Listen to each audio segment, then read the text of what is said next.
What if I tell you that to be a focused researcher, you just need two things? That is number one, why of you joining the research? And number two is awareness of challenges in research. On today's podcast, we have a guest who is PhD in biotechnology from JNU Jaipur with 6 years of experience as assistant professor in biotechnology and 8 years of experience in teaching biology online. She has various specializations like MCAT biology biochemistry, AP AQA biology, A level biology, functional medicine, college level biochemistry, immunology, cell biology, and molecular biology. She has 5 publications on ResearchGate platform with 40 citations and 559 reads. Currently, she is an assistant professor in biochemistry at BGLC affiliated to Singhania University, Rajasthan. She also had her participation in various seminars and run her own YouTube channel.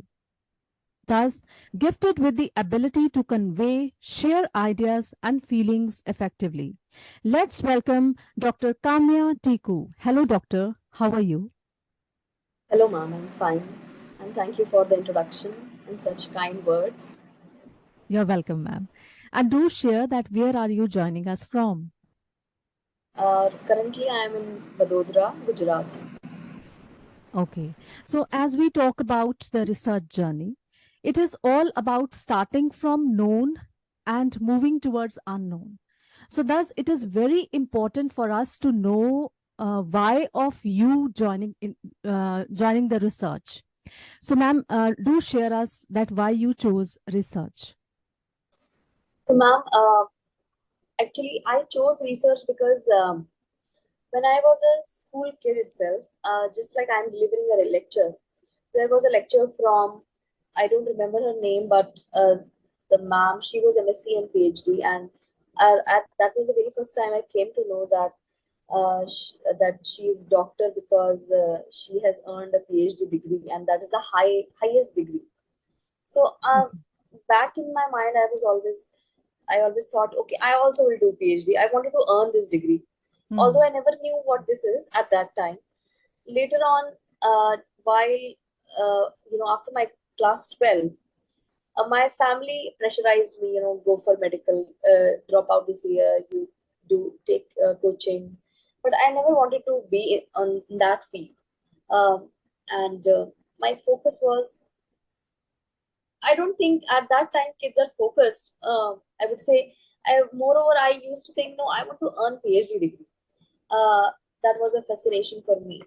So, due to my grandfather, who introduced me to this course, which is called BSc Biochemistry, although he was not a science background person, but he was, he had that ability, capability given, God gifted, that he used to read books, articles, and he had a lot of enthusiasm to read. So Hmm. he pushed me towards this course. You go for this course; it's very good. And that at that time, this BSc Biochemistry honors was a very new course. Nobody knew about it, and I think only three colleges in Delhi University also had it. So I got admission there according to merit in one of the colleges. And when I started my journey over there, I saw three of my mentors, three lecturers which were teaching us. All of them were females. They were MSc and PhD again. So, things kept building up, which led me more toward this, you know, my fascination towards earning this degree that starting from knowing a very little about it, and later on I keep on knowing about it. Okay, yeah, this is the highest degree and everything. So I was always attracted toward doing research and earning this PhD degree. Hmm.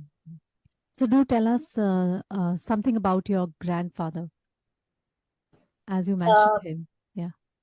my grandfather, was always my inspiration because he, although being kid, we never at that time we never realized what they are doing for us, but Hmm. he always used to find something good for me from some nowhere. There was a time when uh, I was about to drop out because during my master graduation, um, uh, maybe I was not that focused on the subject, or I have not learned in entrance uh, focused way. was not able to clear my master's in first attempt, Oh. MSc Biochemistry or Biotechnology in first attempt. He introduced me to a new course which came out at that time, which was called Postgraduate Diploma in Biochemical Technology. Mhm. And that actually helped me a lot, although I dropped out it. But today that course is available in lot more universities and colleges. So he was always like that. He always used to think that how I can, shape her life. In fact, both Mm. my grandparents, not only my grandfather, he was educated, so he was able to look after the education part. But my grandmother, although not being that educated, but she was also that concerned that I should be Mm. able to earn whatever I want to.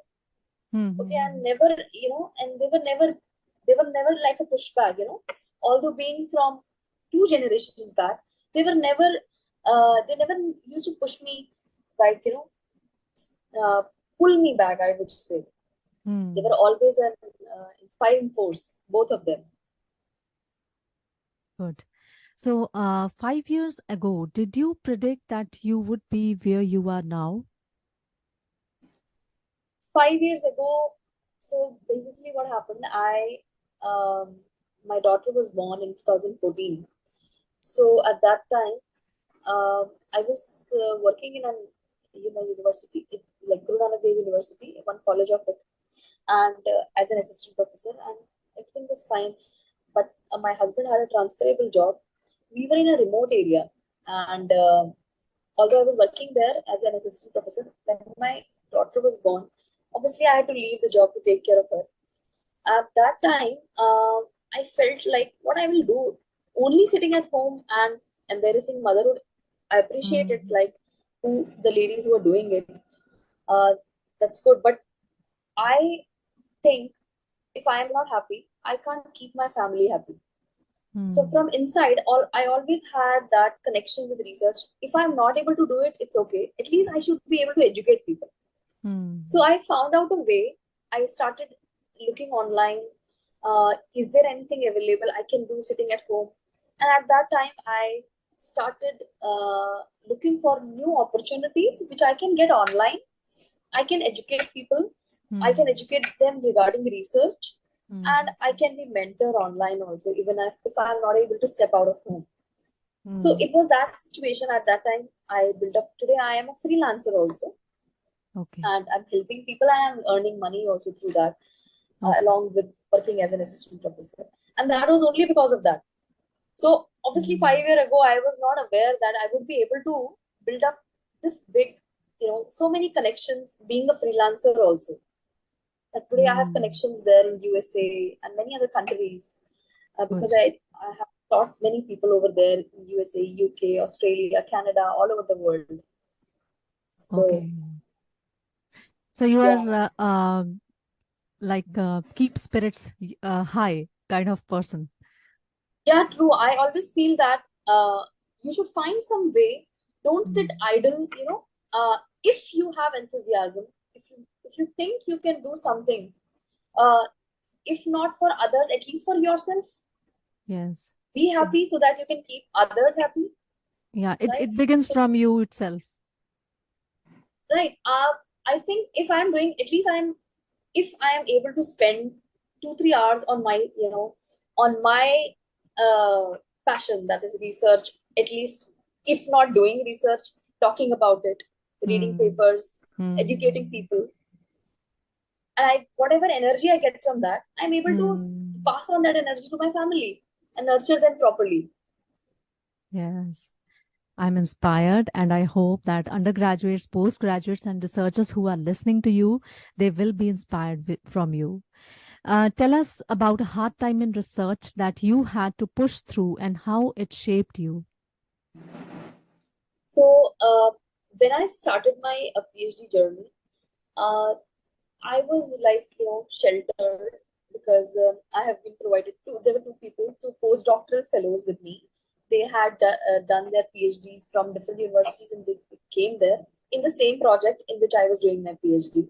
So Okay. because of senior support, obviously, I got a lot of help. I was able to learn a lot from them. Mhm.